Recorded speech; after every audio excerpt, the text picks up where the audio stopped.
Como você diria embarcar num trem ou num avião em inglês? Já teve nessa situação e precisou saber e não conseguia falar?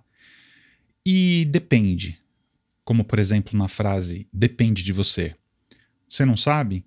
Então vamos aprender comigo assistindo esse trechinho de Harry Potter, ou como eles falam nos filmes, Harry Potter. I have to go back, haven't I? Oh, that's up to you. I have a choice. Oh, yes. We're in King's Cross, you say? I think if you so desired, you'll be able to board a train. And where would it take me? On. Voldemort has the Elder Wand. True. And the snake's still alive. Yes. And I've nothing to kill it with. Help will always be given at Hogwarts, Harry, to those who ask for it. I've always prized myself on my ability to turn a phrase.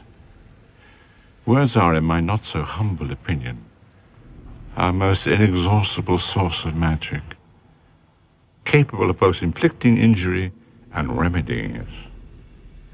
But I would, in this case, amend my original statement to this. Help will always be given at Hogwarts to those who deserve it. Do not pity the dead, Harry. Pity the living.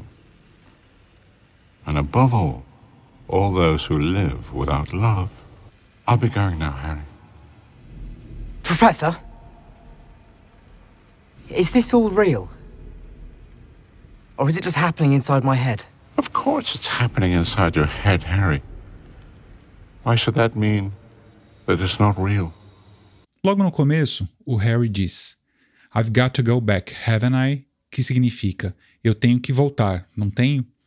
Olha que estrutura legal aí. Ele faz a afirmação e para pedir confirmação ele usa o mesmo tempo verbal, mas com uma pergunta negativa. Isso é muito comum em inglês e a gente chama de question tag. Poderia ser traduzido assim como um simples né ou não é. Um outro exemplo, we are studying English, aren't we? E aí o Dumbledore responde, that's up to you, ou seja, isso depende de você. To be up to é esse depende. Por exemplo, let's have pizza tonight, it's up to you, que significa vamos comer pizza hoje à noite? Depende de você. Depend on também significa depender de, mas tem um uso um pouco diferente. Depend on a gente usa mais quando uma certa situação pode ser alterada por uma outra. E o up to é mais em relação a decisões ou quando uma certa coisa é responsabilidade de alguém. Voltando no nosso exemplo da pizza, a gente poderia dizer let's have pizza tonight? Well, that depends on whether it's gonna rain or not. Que quer dizer, vamos comer pizza hoje à noite? Bom, isso depende se vai chover ou não. Agora, em relação ao Harry, é decisão dele se ele vai voltar ou não. Então a gente usa o up to em vez do depends on mesmo. If you so desire, you would be able to board a train. Que quer dizer, se você quiser fazer isso mesmo, no caso, voltar, você poderia embarcar num trem. A gente usa o verbo to board para dizer embarcar num trem, navio ou avião. E presta bem atenção, a gente diz board something, sem preposição. No português a gente diz embarcar num avião, embarcar num voo. Mas em inglês é board a plane, board a flight, que é embarcar num avião, embarcar num voo. E o Harry pergunta, and where would it take me? Ou seja, e para onde ele me levaria? E aí o Dumbledore responde, on. On, normalmente é a palavra que a gente usa para sobre. Por exemplo, the book's on the table. Aposto que você conhecia esse exemplo, né? O livro está na mesa, no sentido de sobre a mesa. The book is on the table. Mas aqui o Dumbledore quer dizer em frente, quando ele usa o on. No sentido de para algum lugar, para o futuro. E aí você deve estar me perguntando, em frente não é in front of? Sim, mas só quando a gente quer dizer que alguma coisa ou alguém está na frente da outra, fisicamente, assim. Lá na frente, o Dumbledore diz: I have always prized my ability to turn a phrase. Words are, in my not so humble opinion, our most inexhaustible source of magic, capable both of inflicting injury and remedying it. Ou seja, eu sempre apreciei a minha habilidade de formar uma frase. Palavras são, em minha não humilde opinião, nossa inesgotável fonte de magia. As palavras são capazes de causar grandes sofrimentos e também de remediá-los.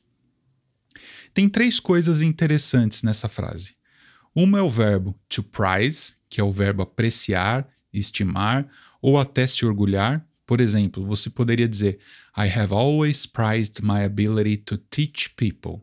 Quer dizer, eu sempre apreciei ou estimei a minha habilidade em ensinar as pessoas. A outra é o verbo to turn, que normalmente é virar ou transformar, mas aqui ele é usado no sentido de formar. A gente poderia até pensar no contexto de transformar sons em palavras e palavras em frases, no contexto todo do diálogo que eles estão tendo. A terceira é a palavra injury, que é machucado ou ferida. A gente tem o verbo to get injured, que significa se machucar. Por exemplo, a gente podia dizer I got injured playing soccer last week. Ou seja, eu me machuquei jogando futebol semana passada. Nesse caso é melhor entendido como sofrimento, no caso do Harry e do Dumbledore. Então palavras são capazes de causar ferimentos e também de curar os ferimentos.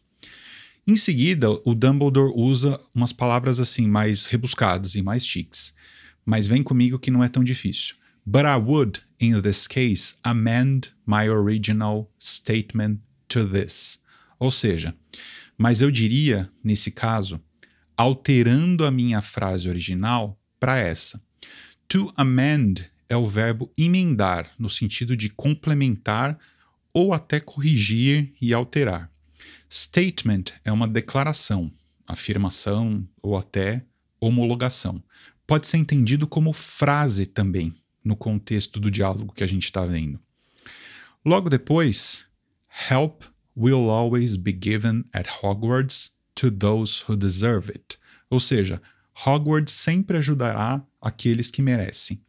Tem uma palavra interessante aí que é o verbo to deserve, que quer dizer merecer. Você poderia dizer, por exemplo, I've been working hard, so I deserve some rest. Que significa, eu tenho trabalhado duro, então eu mereço algum descanso. Ele fala também, do not pity the dead, Harry, pity the living, and above all, those who live without love. Ou seja, não tenha pena dos mortos, tenha pena dos vivos, e acima de tudo, daqueles que vivem sem amor. Bonita essa frase, né? O verbo to pity significa ter pena, lamentar-se. Vamos criar um outro exemplo aqui com esse verbo. It's a pity that you are not studying English. Significa, é uma pena que você não está estudando inglês. E para terminar, o Harry pergunta se isso tudo que eles estão vendo e falando e o lugar que eles estão é algo real ou só está acontecendo na cabeça, na mente dele. E o Dumbledore responde, Of course it's happening inside your head, Harry. But why should that mean it's not real? Ou seja, é claro que está acontecendo na sua mente, Harry. Mas por que significaria que isso não é real? That's it, guys. See you in the next one.